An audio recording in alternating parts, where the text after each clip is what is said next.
जो बड़ा मेहरबान निहायत रहम करने वाला है। आज के इस प्रोग्राम में तशरीफ फरमा हमारे तमाम MIM के स्टेट के ओहदेदार, यहाँ के तमाम बाशिंदों, मेरे बुजुर्गों, दोस्तों और अजीज साथियों, मुझे बहुत खुशी हुई आज आपके बीच आते हुए और MIM का पैगाम आप तक पहुंचाने के लिए मैं हाजिर हुआ हूं। चंद बातें करूंगा। सबसे पहली बात यह है कि MIM ही क्यों? क्योंकि आपको मालूम है, और अगर मैं तारीख के बर्फ पलटूं तो हम पाएंगे कि मुल्क की आजादी 1857 से लेकर 1947 तक जो जिद्दोजहद मुसलमानों ने की, उससे आप लोग वाकिफ हैं।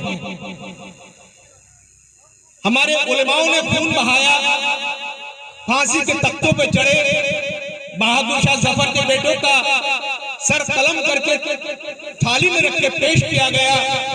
हमारे नौजवानों ने शहादत हासिल की, जेलें काटी और मुल्क आजाद हुआ। और हमने सोचा कि एक ऐसा हिंदुस्तान बनेगा कि जहां पर सबको आजादी होगी। लेकिन अफसोस, इन पिछले 72-74 सालों में हमने देखा कि यहाँ आजादी थी भेड़ियों को, यहाँ आजादी थी सांपों को और नागों को डसने के लिए।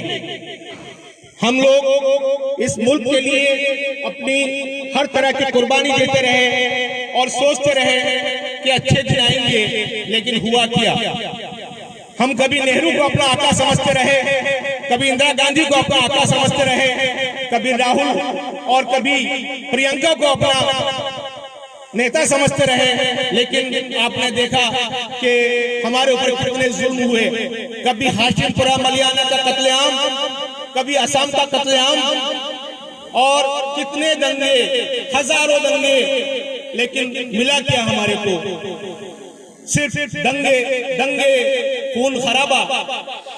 मेरे दोस्तों, आपको याद है कांग्रेस का जमाना, छोटी छोटी बात पर पुलिस आती थी और गोलियां चला के चली जाती थी। और जब वो आती थी तो नहीं पूछती थी कि तुम शिया हो, सुन्नी हो, बरेलवी हो, देवबंदी हो, अहले हदीस हो या अहले कुरान हो। वो सिर्फ ये पूछती थी कि तुम कौन हो, मुसलमान हो या गैर मुस्लिम हो, और मुसलमान हो तो गोली खाने को तैयार हो जाओ। हुआ ये, कांग्रेस हमारे लिए मजबूरी बन गई। हमको डराया गया, हमें खुदा से डर नहीं लगता था, हमको बीजेपी से डर लगता था, हमको RSS से डर लगता था। हमको डराया गया कि अगर तुमने वोट नहीं दिया कांग्रेस को तो RSS वाले आ जाएंगे, बीजेपी वाले आ जाएंगे, और हम डर डर के वोट देते रहे। उसके बाद कुछ पार्टियां आई, कोई समाजवादी पार्टी आई मुलायम सिंह यादव की, कोई मायावती की पार्टी आई, कोई केजरीवाल की पार्टी आई, तमाम लोगों की पार्टी आई। और मैं इन लोगों का नाम लेने में ना तो शर्म महसूस करता हूँ, ना डर लगता है मुझे इनसे किसी से। मैं बताना चाहता हूँ कि इन सब ने हमारा इस्तेमाल किया, हमारा इस्तेहसाल किया गया, समाजी तौर पर, इक्तिसादी तौर पर, सियासी तौर पर। हम वोट देते रहे कांग्रेस को, और कांग्रेस का MLA बिक जाता है 25 करोड़ में। हम वोट देते रहे BSP को, और BSP सपोर्ट कर देती है BJP को। हम वोट देते हैं मुलायम सिंह यादव को, हम वोट देते हैं अखिलेश को, और जब पार्लियामेंट के अंदर कोई बिल आता है, NRC हो, CAA हो, ट्रिपल तलाक हो या कोई और मसला हो, तो ये तमाम लोग वॉक आउट कर जाते हैं। और एक शख्स बोलता है, एक शख्स बोलता है, आपकी आवाज उठाने वाला एक शख्स है, असदुद्दीन ओवैसी साहब, हमारे बैरिस्टर साहब आपकी आवाज उठाते हैं। तो आप देखिए, आपने 72 साल किन किन लोगों पे यकीन किया, और जब एक अहले ईमान, एक बैरिस्टर, एक आलिम आपके सामने आया है तो हमारा क्या फर्ज बनता है? लोग तरह तरह की बातें करते हैं। एक आए कहने लगे, साहब बहुत पुरानी बात हो गई, मोदी जी विकास कर रहे हैं, हमको पुरानी बातें भूल जाना चाहिए। मैंने कहा क्या विकास है? लाखों नौकरियां चली गई, एजुकेटेड लोगों के पास धंधे नहीं, मजदूरी करने लगे, रोजगार खत्म हो गए।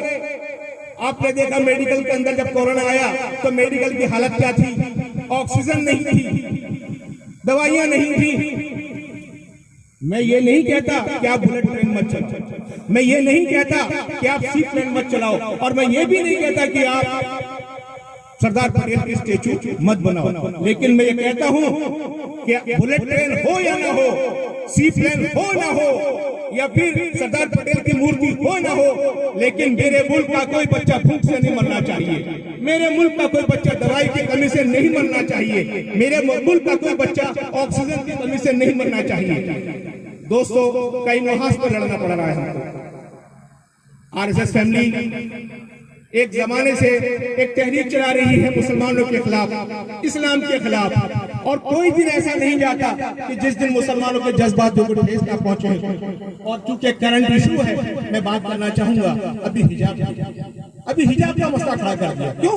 क्योंकि गवर्नमेंट फेल हो चुकी है, हिंदू मुस्लिम के बीच खाई बने, वोटों का पोलराइजेशन हो, ध्रुवीकरण हो, इसलिए ये हिजाब का मसला किया गया। भाइयों, हिजाब क्या है? एक पर्दा है, हिजाब पर्दा है। और इंडियन कल्चर में, भारतीय संस्कृति में हमारी हिंदू बहनें भी पर्दा करती हैं। हमारी हिंदू माँ बहनें साड़ी का आंचल, साड़ी का पल्लू अपने सर पे रखती हैं। हमारी जाट बहनें, हमारी राजपूत बहनें, हमारी सिख बहनें वो दुपट्टा पहनती हैं। हमारी रबारी बहनें, हमारी भरवाड़ बहनें, आपने देखा होगा उनकी चढ़िया चोली, उनका पूरा जिस्म ढका होता है, जिसको वो ढकने पर्दा वो भी करती है। मैंने एक वीडियो देखी सुबह, एक हिजाब वाली बच्ची को पुलिस मार रही है, लेडी पुलिस।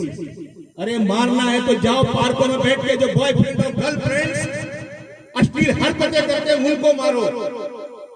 अगर मारना है तो जाओ हर 4 रास्ते पे जिस्म बेचने वाली औरतें खड़ी हैं उनको मारो, लेकिन नहीं, तुम एक इज्जत वाली लड़की पर मारते हो, उसकी फोटोग्राफी करते हो। दोस्तों, जादूगर आया, जादू दिखाया, लोग जादू में आ गए।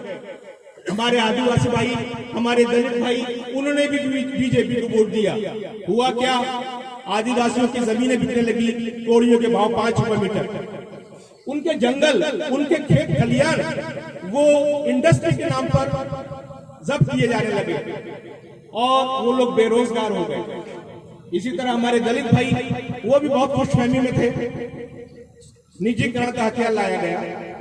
अब अगर आरटीओ ऑफिस के अंदर वैकेंसी निकलेंगी तो उसमें दलित, आदिवासी या माइनॉरिटी के लोग नहीं जाएंगे, उसका कॉन्ट्रैक्ट किसी आरएसएस के लीडर को दे दिया जाएगा और वो जिसको चाहेगा उसको भर्ती करेगा। तो जो रिजर्वेशन, अनामत, आरक्षण का मुद्दा था वो खत्म कर दिया।